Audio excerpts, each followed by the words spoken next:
अस्सलामुअलैकुम dear students, this is sir Aamir Rizwan. आज के लेक्चर में हमने अपने शेयर्स की प्रॉब्लम नंबर 8 अटैम्प्ट करनी है, जो बुक के पेज नंबर 212 पे है। तो अब देखें बेटे, हमने क्या डिस्कस किया शेयर्स के हवाले से कि जब भी शेयर्स का क्वेश्चन आएगा तो वो हमें क्वेश्चन में 3 टाइप्स की इंफॉर्मेशन देगा। पहले नंबर पे वो हमें बताएगा कि कंपनी का टोटल कैपिटल कितना है, मींस ऑथराइज कैपिटल, ठीक है। दूसरे नंबर पे वो हमें बताएगा कि उस टोटल कैपिटल में से कंपनी ने किस किस सिचुएशन में किस किस को कितने शेयर ऑफर किए, ठीक है। क्योंकि कंपनी अपने शेयर्स को 5 सिचुएशन में ऑफर करती है, तो वो बताएगा कि कौन कौन सी सिचुएशन एग्जिस्ट कर रही है। और फिर तीसरे नंबर पे वो हमें बताएगा कि उस ऑफर के अगेंस्ट कंपनी ने किस किस को अपने शेयर्स इशू किए, राइट। ये 3 तरह की इंफॉर्मेशन क्वेश्चन में होगी। रिक्वायरमेंट में वो हमसे कहेगा 2 चीज़ें मांगेगा, एक वो हमसे कहेगा जर्नल एंट्रीज करें, और दूसरे नंबर पे वो हमसे कहेगा कि बैलेंस शीट बनाएं। तो अब इस हवाले से हमने अपनी एक्सरसाइज नंबर प्रॉब्लम नंबर 8 को आज अटैम्प्ट करना है। तो आप सुनिएगा, क्वेश्चन को रीड कर रहा हूँ। कह रहा है इमरान टेक्सटाइल लिमिटेड एक्वायर का मतलब होता है परचेज करना, the business of Noor and sons, ठीक है। ये कोई इमरान टेक्सटाइल लिमिटेड के नाम से कंपनी है, इसने नूर एंड सन से उसका बिजनेस खरीद लिया है, ठीक। क्या कह रहा है, the assets and liabilities of Noor and sons at book value are given below. अब वो जो नूर एंड सन्स जिसका बिजनेस खरीदा गया ना, कह रहा है उसके जो एसेट्स और लाइबिलिटीज है ना, उनकी वैल्यूज ये हैं, ठीक। मींस इमरान टेक्सटाइल लिमिटेड ये एसेट्स टेक ओवर कर रहा है और ये लाइबिलिटीज अज्यूम कर रहा है। तो लैंड एंड बिल्डिंग आपने 50,000 की खरीदी है, मशीनरी 40,000 की खरीदी है, फर्नीचर 14,000 में खरीदा गया है, और डेटर्स को 5,000 में टेक ओवर किया गया है। तो अब 50,000 प्लस 40,000 90,000 प्लस 14,000 104,000 प्लस 5,000 109,000।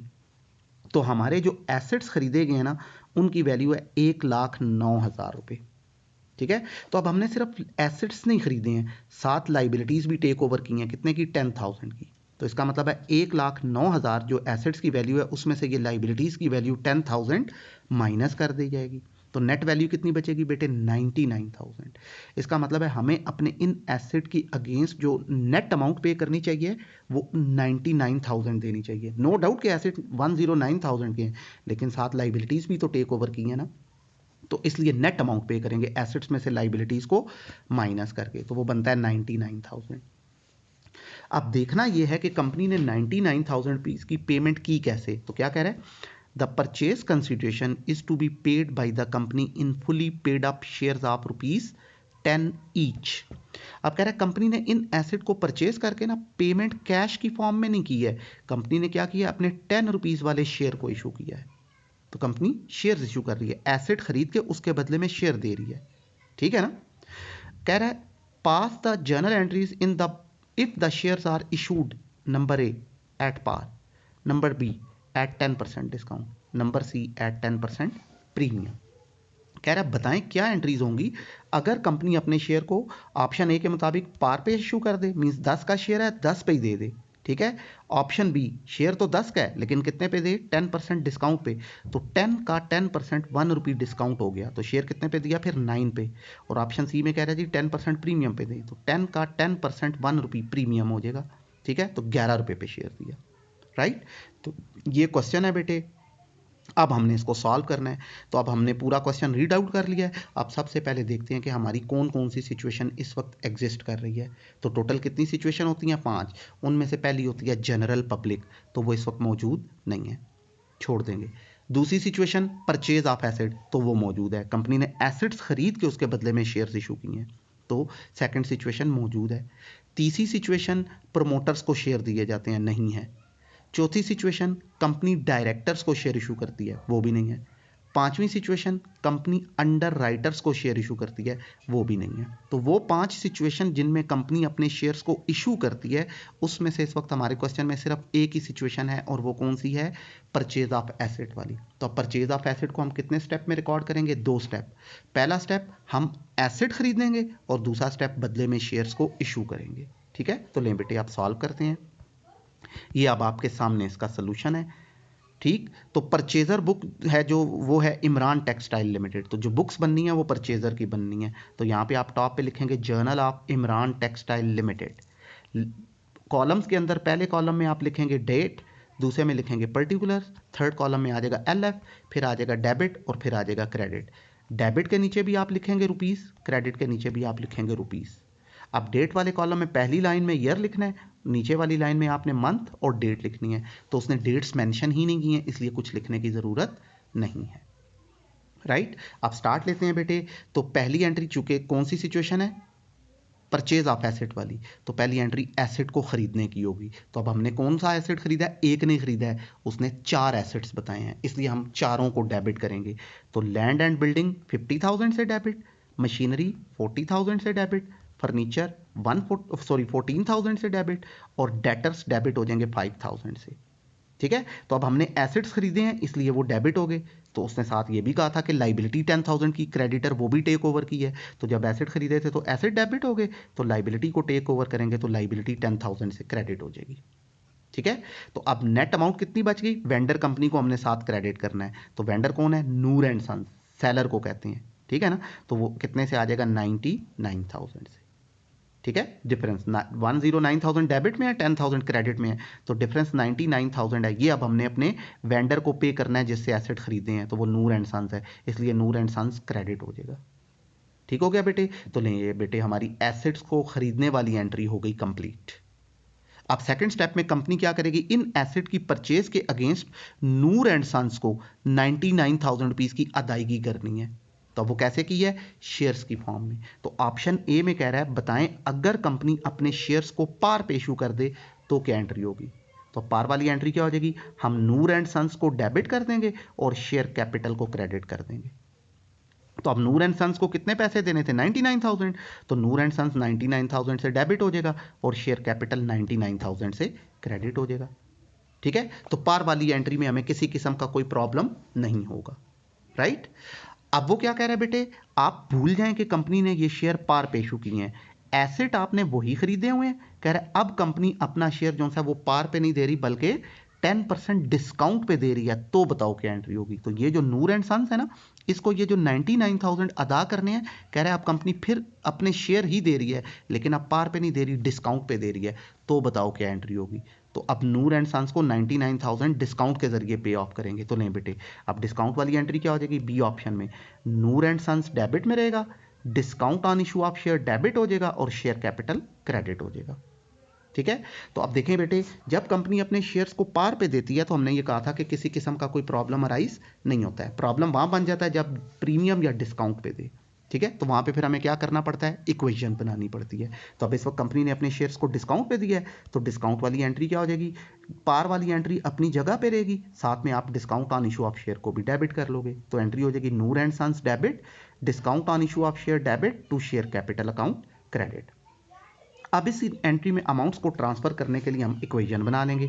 तो अब इक्वेशन क्या बनेगी बेटे, हमारा एक शेयर कितने का था, 10 रुपीज़ का था। ठीक है। अब हमने क्या किया है, कंपनी ने अपने शेयर को डिस्काउंट पे दिया है, तो डिस्काउंट को बीच में से कितना है, 10%। तो वो 10% डिस्काउंट 1 रुपये बनता है, तो 10 का 10% 1 आ गया। तो 10 में से 1 को माइनस कर दें तो कंपनी ने अपना शेयर कितने पे दिया बेटे, 9 रुपीज़ पे दिया। राइट। अब हम अपनी इस इक्वेशन को मल्टीप्लाई करेंगे जितने शेयर्स इशू किए। तो अब हमने कितने शेयर्स इशू किए हैं, उसने क्वेश्चन में बताया ही नहीं है कि नंबर ऑफ शेयर्स कितने इशू किए गए। तो वो बेटे फिर अब हमें बाकायदा तौर पे फाइंड आउट करने पड़ेंगे। तो वो अब हम नीचे ये देखिएगा यहाँ फाइंड करेंगे। तो ऑप्शन बी के यहाँ लिखेंगे नंबर ऑफ शेयर्स। तो अब नंबर ऑफ शेयर्स कैसे आएंगे हम लोगों के पास बेटे, नूर एंड सन्स को हमने कितनी पेमेंट करनी है, 99,000 रुपीज़ की पेमेंट करनी है। ठीक है। अब 99,000 रुपीज़ आप यहाँ लिखेंगे, आप डिवाइड कर देंगे शेयर जितने पे दिया जा रहा है। तो इस वक्त कंपनी शेयर कितने पे इशू कर रही है, 9 पे। तो अब 99,000 को 9 रुपीज़ पे डिवाइड कर दें तो आपके पास नंबर ऑफ शेयर्स आ गए 11,000 शेयर्स। तो इसका मतलब है कंपनी अपने 11,000 शेयर्स जो से है ना वो इशू कर रही है एसेट के अगेंस्ट नूर एंड सन्स को। तो अब हम क्या करेंगे, अपनी इस इक्वेशन को 11,000 से मल्टीप्लाई कर देंगे। तो अब जब हम 11,000 को 10 से मल्टीप्लाई करेंगे तो 10 हमारे शेयर की ओरिजिनल प्राइस है, तो ये कहाँ चली जाएगी बेटे, कैपिटल को। तो 11,000 मल्टीप्लाइड बाय 10, तो 110,000 शेयर कैपिटल को क्रेडिट में चला जाएगा। इसी तरह फिर जब हम 11,000 को 1 से मल्टीप्लाई करेंगे तो 1 हमारे डिस्काउंट की वैल्यू है, ठीक है। तो 11,000 मल्टीप्लाइड बाई 1, तो 11,000 discount on issue of share को डेबिट में चला गया। अब इसी तरह जब हम 11,000 को 9 से मल्टीप्लाई करेंगे तो 99,000 नूर एंड सन्स के सामने आ जाएगा, ठीक है बेटे। तो ये हमारा ऑप्शन बी कंप्लीट हो गया कि कंपनी ने अपने शेयर को डिस्काउंट पे इशू कर दिया, राइट।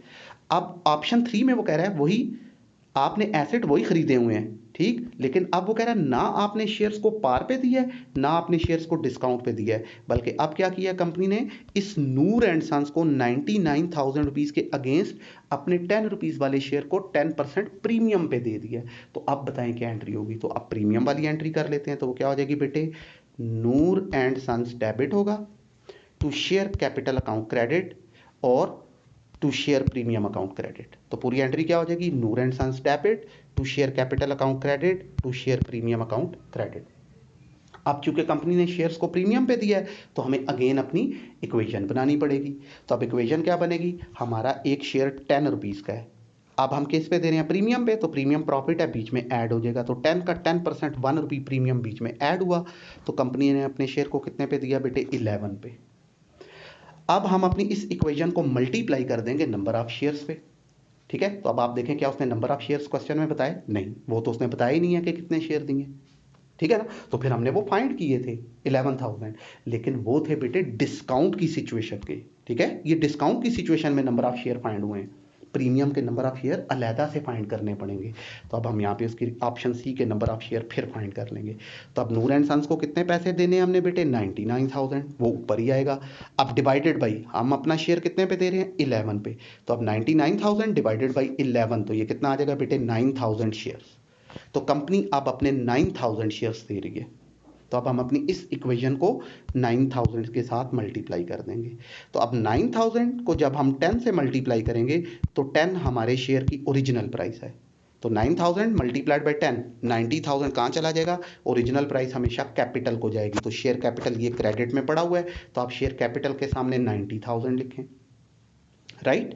फिर उसके बाद जब हम 9,000 को 1 से मल्टीप्लाई करेंगे तो 1 हमारे प्रीमियम की वैल्यू थी, तो 9,000 मल्टीप्लाइड बाई 1, तो टोटल प्रीमियम 9,000 वो भी क्रेडिट में पड़ा हुआ है, इसलिए क्रेडिट में शेयर प्रीमियम के सामने आप 9,000 लिख दें, ठीक है। अब इसी तरह 9,000 को जब हम 11 से मल्टीप्लाई करेंगे तो ये नूर एंड सन्स के सामने आ जाएगा, ठीक हो गया बेटे। तो इसके साथ ही ये हमारी एंट्री होगी कंप्लीट, और इसके साथ ही ये हमारे क्वेश्चन जो है वो भी हो गया कंप्लीट। अब चूंकि इस क्वेश्चन में उसने हमसे बैलेंस शीट मांगी ही नहीं है, इसलिए वो अब हम नहीं बनाएंगे, ठीक है। तो सिर्फ एक सिचुएशन थी कि कंपनी ने एसेट खरीदे हैं और उसके बदले में अपने शेयर्स जो हैं वो इशू कर दिए हैं। तो ऑप्शन ए में उसने कहा जी कि आपने शेयर्स को पार पे दिया है, बी में कहा डिस्काउंट पे दिया है, और सी में कहा प्रीमियम पे दिया है। तो हमने सारी एंट्रीज जो हैं वो रिकॉर्ड कर ली, right. Thank you so much.